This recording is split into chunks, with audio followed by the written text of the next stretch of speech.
Sapna Nagia, MD, Radiotherapy.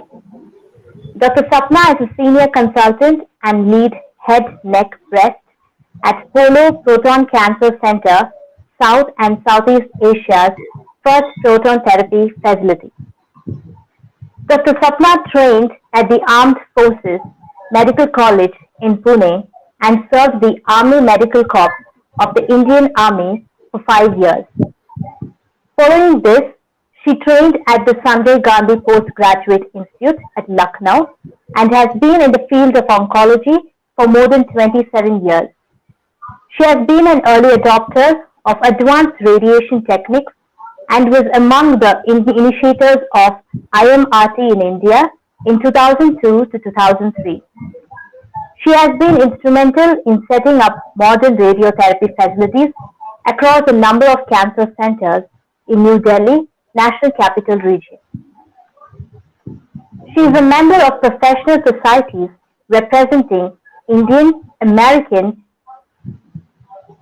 fraternities, as well as bodies which represent neuro-oncology, head neck oncology, and gynecological cancers. She has published original articles in the field of head, neck, liver, and prostate cancers, besides lecturing extensively on these and other radiation oncology technique related subjects. She has a special interest in learning and teaching radiation techniques. Dr. Sapna has innovated an instrument to aid the delivery of breath hold radiation, a technique designed to reduce cardiac dose in breast cancer radiation. This instrument is under patient application. Recently, she has been an observer for proton therapy at the Miami Cancer Institute, Maryland Proton Treatment Center, Baltimore and Portmore Proton Therapy Center, New Jersey, USA, and development of proton therapy for head, neck, and breast cancer in this part of the world. I would like to turn the time over to Dr. Sapna. Thank you very much. Thank you, Mr. Anand Kumar, for having invited me for this wonderful endeavor to make breast cancer come to the center stage in Breast Cancer Awareness Month. It's been a pleasure to listen to Mr. Prabhat Kumar and also Dr. Mohammed Zehran, whom of course was a dear colleague, and we've interacted with for the treatment of a number of patients. It is something that I'm very happy to talk about, to introduce the subject of breast cancer to what we call the lay public, the average human being. What is it that they need to know about breast cancer so that we can detect it on time, so that we can prevent it, so that we can treat it effectively. I'd like to know whether you can hear me properly. Yes, doctor. That's great. Can I try and share my screen, or will you put up my presentation?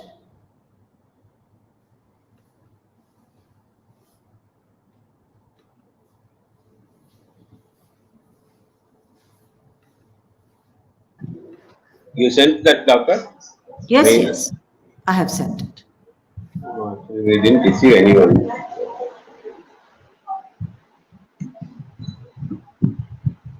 No, ma'am, actually I am not receiving.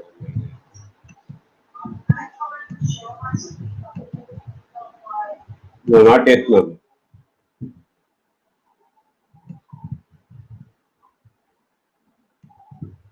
Hello?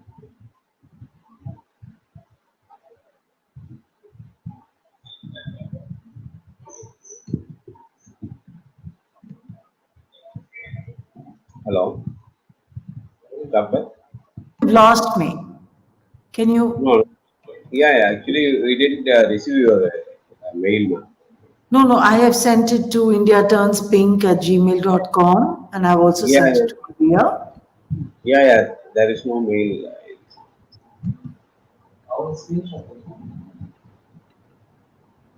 You cannot able to share now, so please send it to that. Sorry? No, I actually, you cannot able to share that one. Yeah, yeah. Just only I saw. Okay. So have you received my PPT? Yeah, You can yeah, yeah. share I it. will. Yeah, yeah. I will share.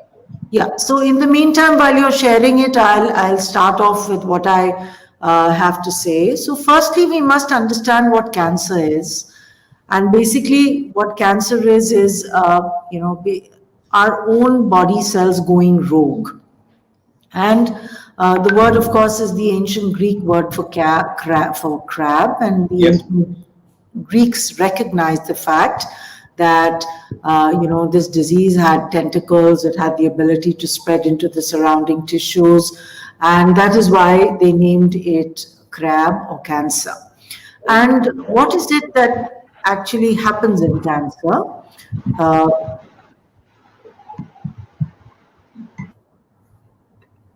So every cell in its DNA carries a program. This program makes it follow the rules of nature. The rules of nature are, of course, that a cell will grow for this much time, it will divide this many number of times, it will have a certain function, and it will have a certain behavior. For example, it will stay in where it's been produced. So a liver cell will stay in a liver cell, a lung cell will only stay in the lung. But what happens in cancer cells is that some mutations occur, which means that the DNA code that they are carrying gets damaged. And because of that, these cells now overcome the laws of nature, which means that they may divide in an unlimited manner, they may grow in an unlimited manner, they may not die when they are meant to die, and they may get transported. For example, a cell that is produced in the breast may go and sit in the lung and actually be able to grow in that area. So basically, cancer cells are our own cells which have gone rogue and have stopped following the laws of nature. Next slide, please. So this is how it happens. So basically there is a cell that may undergo some change, and if it is exposed, repeatedly exposed to the damaging substance or to a damaging stimulus, then at some point of time it becomes abnormal. These cells become abnormal, and then they may become completely, they may change their nature entirely and become what we call malignant cells. And at that time they may also breach this membrane that is present, which might be holding these cells in a particular place, and they breach this and go to a different area or go deeper. Next slide, please. In the breast, what happens is that, as you can see, the breast is composed of milk-producing glands and some fat cells, and these milk-producing glands then have ducts which carry the milk. And this duct can undergo the same kind of change that I explained to you. And as long as it is confined within the duct, we call it a ductal carcinoma in situ. Now, this ductal carcinoma in situ is actually a very, very early stage of the disease. And if we can catch this disease in this stage and intervene, then we can actually prevent it from becoming an aggressive disease which has the potential to spread.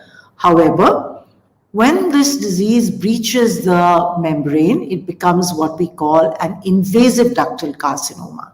This is the most common type of breast cancer, an invasive ductal carcinoma. When a cancer becomes invasive and it goes into the surrounding tissues, then there is a possibility that it can spread to the lymph nodes, then there is a possibility that it can spread to other organs, and which is why we need therapies that Dr. Zehran had mentioned. For example, we might need hormone therapy, we might need chemotherapy to deal with the fact that these cells have now had have reached a situation where they have had a chance to spread. Next slide, please. So, as far as breast cancer, that may be the story for all cancers, but as far as breast cancer is concerned, it's a major public health problem for us in India.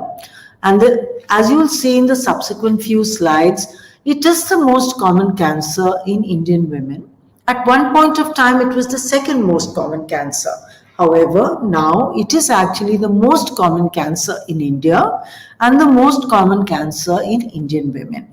It has taken over from the other cancer that was earlier common, and that was the cancer of the opening of the uterus. Instead of that, in most registries, so we have these bodies where we note down how many cancers have occurred in a particular city. So we have registries in various cities. For example, in Chennai, we have one in Delhi, we have one in Mumbai, Bangalore. We also have a rural registry in Barshi in Maharashtra. So what we find is that except for the rural registry, everywhere else, breast cancer has become the most common cancer.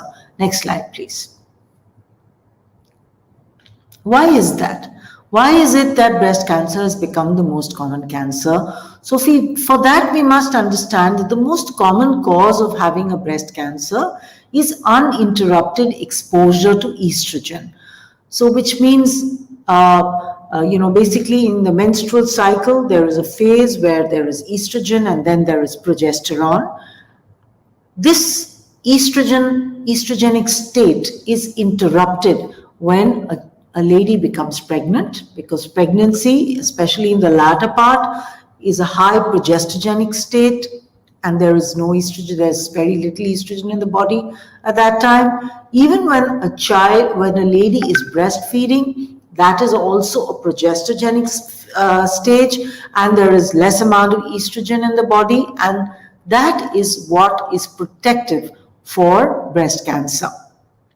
But as societies become more affluent, as women study and start working, and in general, as progress happens, what happens is that the fertility rate goes down, and we want it to go down, for example, in a country like ours where we already are facing the issues associated with overpopulation. So when women have fewer children and they breastfeed for shorter periods of time, there is an increase in the risk of developing breast cancer, and which is why more affluent societies are more likely to have cancer. There are some other reasons too, which will become obvious as we go in the subsequent slides. But the other very important development that has happened is that women are more aware of the implications of a breast lump. And that is where, efforts like what India Turns Pink is doing are so very useful. At one point of time when I was training, we would every now and then come across a lady with a breast lump which had, burst out of the breast and was stinky and bleeding. We don't see that anymore. And these days women know that if they have a breast lump, they must see a doctor. And which is why these awareness campaigns are so very important. Not only does a lady need to know that a breast lump needs to be seen by a doctor, but a lady needs to know that a breast lump needs to be seen by a doctor as soon as it is noted, so that we can pick up, if it is a breast cancer, we can pick it up when it's a small size and when it hasn't spread anywhere, each of which increases the odds that we'll be able to cure the cancer. So next slide, please.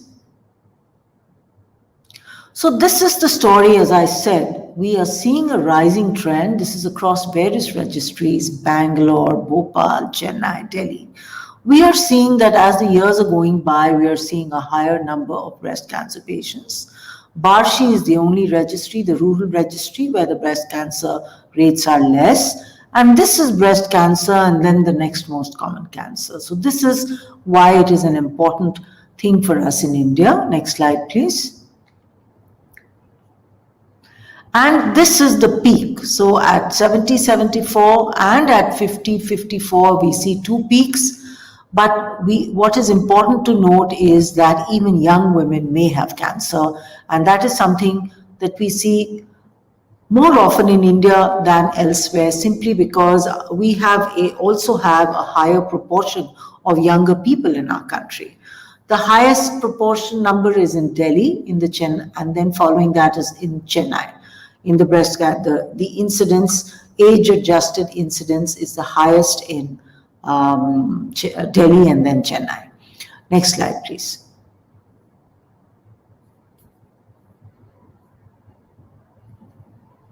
So this is the normal breast, this is the milk gland, and this is the duct. And the cancer will grow in this area, and then it will have a tendency to come out. If it becomes very advanced, it can involve the skin, it can involve the muscles. So this is something that might happen. Next slide, please. And now we come to what we can actually change about. So these are the modifiable the factors and the non-modifiable. So the non-modifiables are an uninterrupted exposure to estrogen. So early menarche, which means periods starting late and ending early, that's a risk factor. Aging itself is a risk factor. As one grows older, there is a higher risk of having a breast problem. Only about 5 to 7% of people actually have breast cancer because of genetic reasons. But it is very important, especially if we have somebody who has a family history of breast cancer, a family history of ovarian cancer, a family history of pancreatic and prostate cancer. These are, or male breast cancer, these are people who might be carrying the BRCA gene.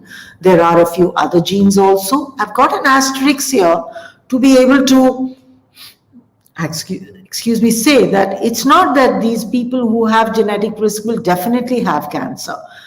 They have a higher risk of having cancer, and now we know that there are certain risk reducing things that we can do. A previous breast cancer patient has a higher risk of having breast cancer, and radiation to the chest is associated with a higher risk. For example, somebody has had radiation as a child for some cancerous ailment, they have a higher risk of having breast cancer. And what are the modifiable factors? Because these are things that we are interested in. Obesity, sedentary lifestyle, pregnancy, breastfeeding, alcohol, hormone replacement therapy, and diet. A few I'll deal with here itself. This I've already stressed. Pregnancy is protective. So it's a good idea to, the first pregnancy, if it is before the age of 27 or so, that's a good idea. Breastfeeding in a lifetime of at least 15 months is a good idea. Of course, as much as possible. And then we'll go to the next slide and I'll discuss a few of the other. So obesity and breast cancer. A lot of people don't know this, but obese people are actually at risk of many cancers. And it's very important to actually prevent that. It's a simple thing if one pays attention. But we must know that for every 5 kg increase in the BMI, there is an 8% risk of obesity.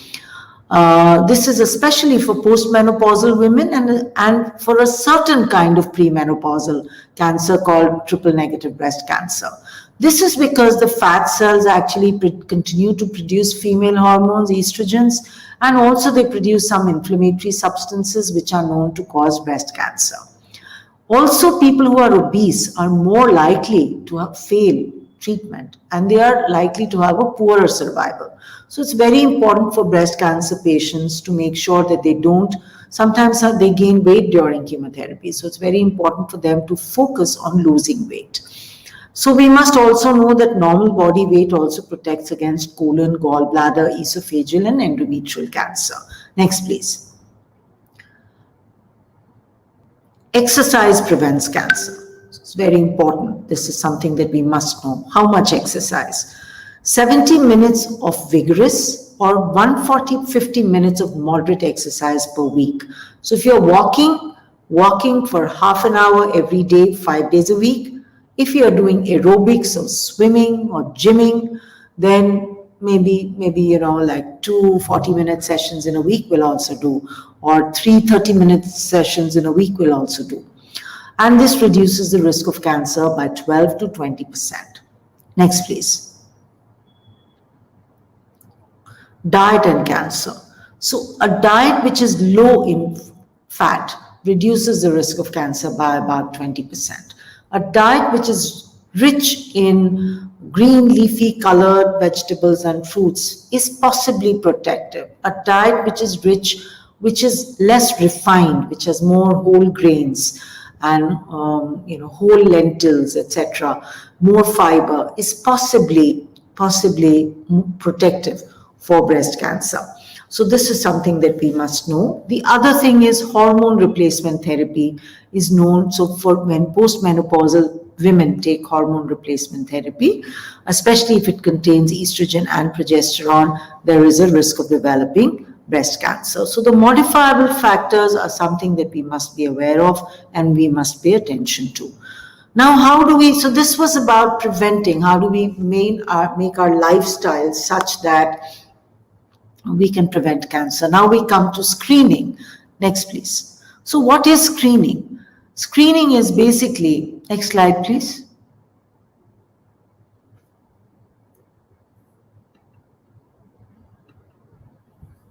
Next slide, please.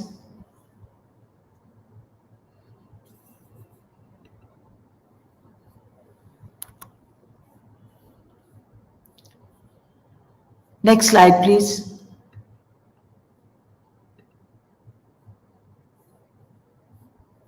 Can you hear me? Doctor. Yeah. Sorry, can you hear me? Yeah. So I can't see my slides. Now? It's okay now. No. Yeah, we can see them now. Yeah. That's fine. So we must understand what is screening. Screening is the examination of normal population.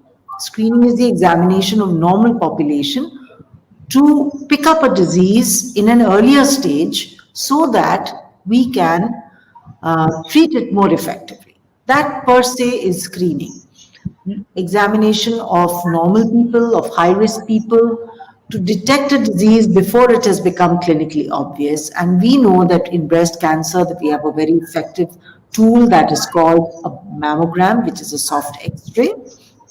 And this X-ray actually helps us to pick up the cancer in an earlier stage. And when we pick up the cancer in an earlier stage, it means it would have had a less chance to spread. And it would also, as Dr. Zeheran had mentioned, it would allow us the possibility of treating a patient without having to remove the entire breast by performing what we call breast conservative surgery, breast conservation surgery. So mammogram is something, for India, we don't really have guidelines. The Western guidelines are that at 50 years and beyond, we should screen every year. However, in India, we recommend that the first screening should occur once between 40 and 45, because we have a higher proportion of younger people with breast cancer. From 45 to 50, the screening should be done every other year. And following that, after 50, the screening can be done every year. This is a breast mammography unit that you can see here. There are various advances that have taken place in the breast mammography. One is the development of a digital mammogram. The other is something called a digital tomosynthesis, which is basically more and more refined ways of taking X-rays so that we are able to pick up disease at, more effectively. Please go ahead. Next slide, please. Yeah. So this I have already mentioned that, so we invite women, they are screened by mammography.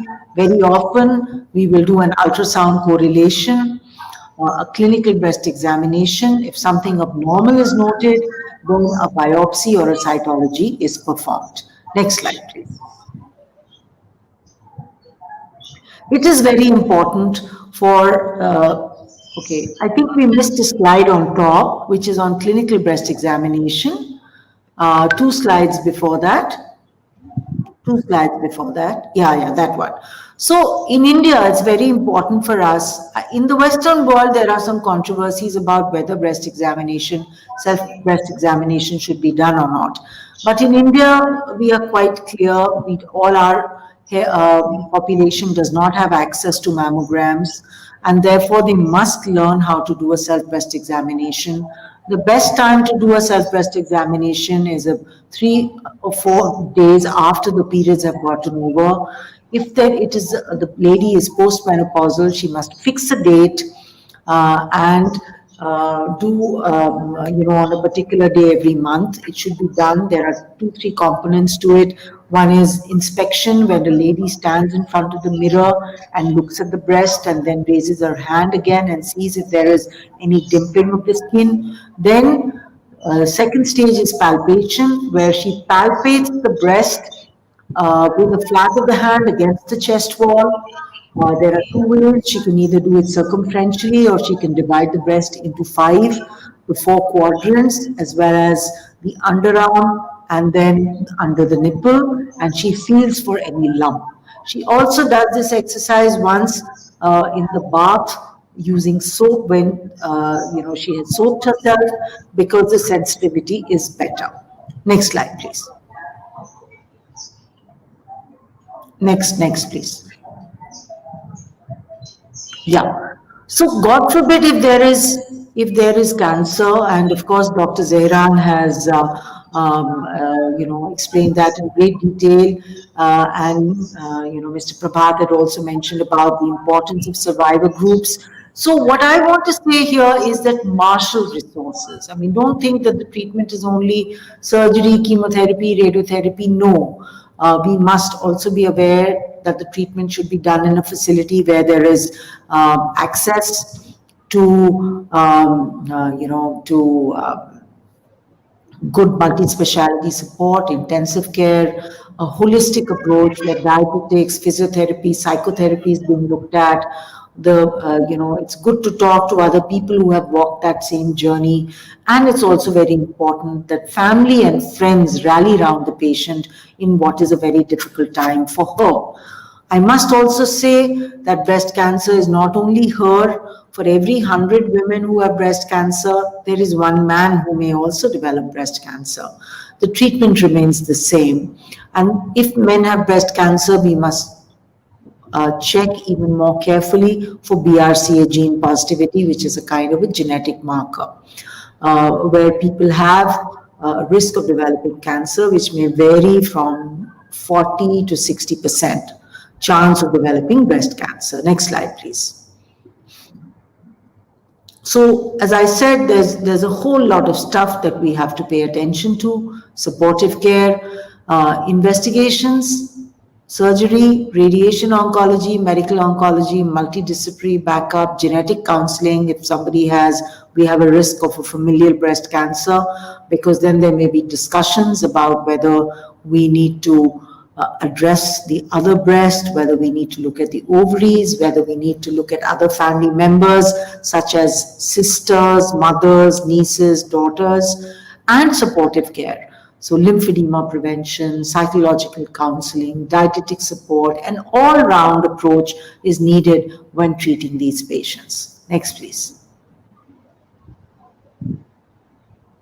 So it's very important that you carry out whatever investigations your doctor asks you to do. For example, one might wonder if there is an mammogram, why do you want to do an MR mammogram? But I'll show you this picture of these very dense breasts here. And you can't really see through and through this breast. You can't really make out if there is something inside it. But when you do an MRI, you can see that this patient has additional lesions. Or when you do a PET scan, you can see some lesions that might make you change the treatment.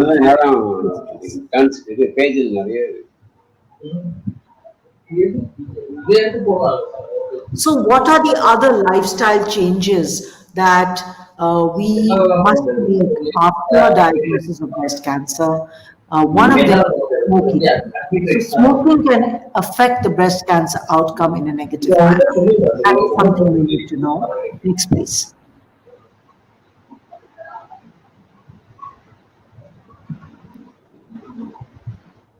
And alcohol intake. So alcohol intake increases the risk of breast cancer development. So if somebody has more than 3 to 4 drinks in a week, then they have a higher chance of developing breast cancer. And also, their outcomes are poorer. So alcohol is a no-no as far as breast cancer is concerned. The occasional drink is fine, but regular 3 to 4 drinks more than 3 to 4 drinks in a week can actually increase the risk of developing breast cancer. Next, please. Next, please.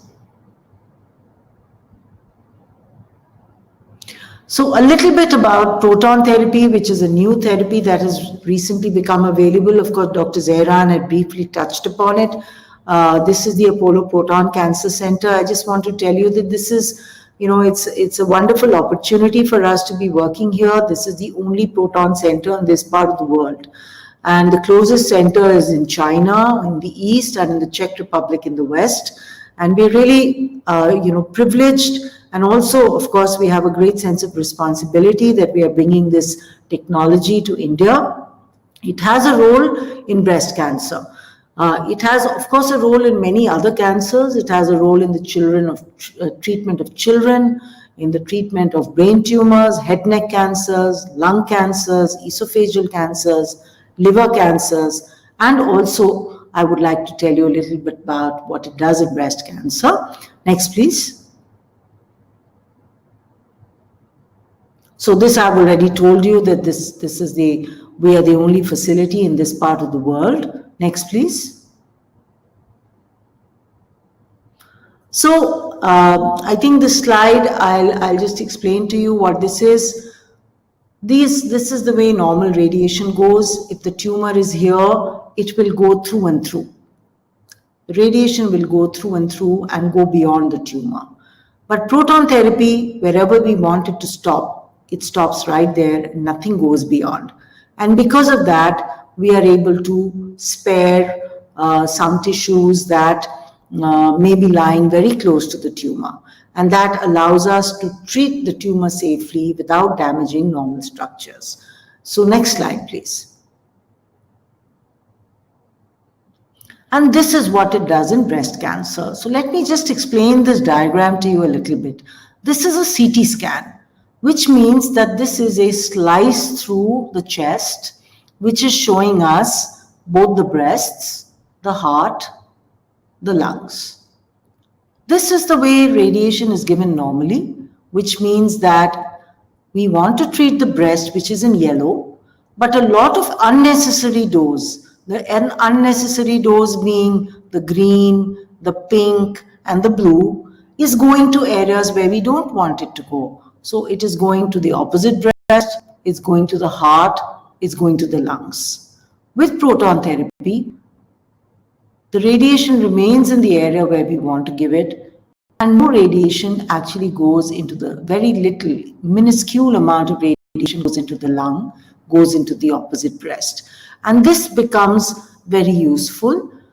Some people can develop problems because of radiation, such as somebody who's diabetic, somebody who's had previous, a heart problem, somebody who's very obese or a smoker and has a high risk of having a heart problem. In them, when we give radiation, it increases their risk of having a heart problem. And when we give protons, we prevent that increase from happening. Similarly, if it's a very young person, somebody in her 30s or early 40s, and we expect that with breast cancer treatment, she might live for the next 15, 20, her full life basically. Then we also want to reduce the risk of radiation going to the opposite breast as well as to the lung, because this unnecessary radiation increases the risk of having a second radiation-induced breast cancer. So there again, proton therapy is useful. And in fact, it is one of the fastest growing sites of the application of proton therapy in the United States. And of course, in India too, now we have used it and for a range of patients, for somebody who's had a previous heart problem, or for a very young 29-year-old patient, where, as I said, we wanted to reduce the risk of her disease coming back in the opposite breast or in the lung, simply because of the radiation that she had received. So I'll conclude here, next slide please, with one message. Stay fit, which means stay slim, exercise, avoid alcohol, avoid excess fat in your diet, and screen yourself. If you're a younger person, if you're a young person, do clinical breast examination. Go to a doctor for a clinical breast examination. If you're 40 years and above, consult your doctor for a mammogram. If there's family history of breast cancer, then start screening 10 years earlier. That means if the person was diagnosed at 40, you start screening at 30. Thank you very much for your attention.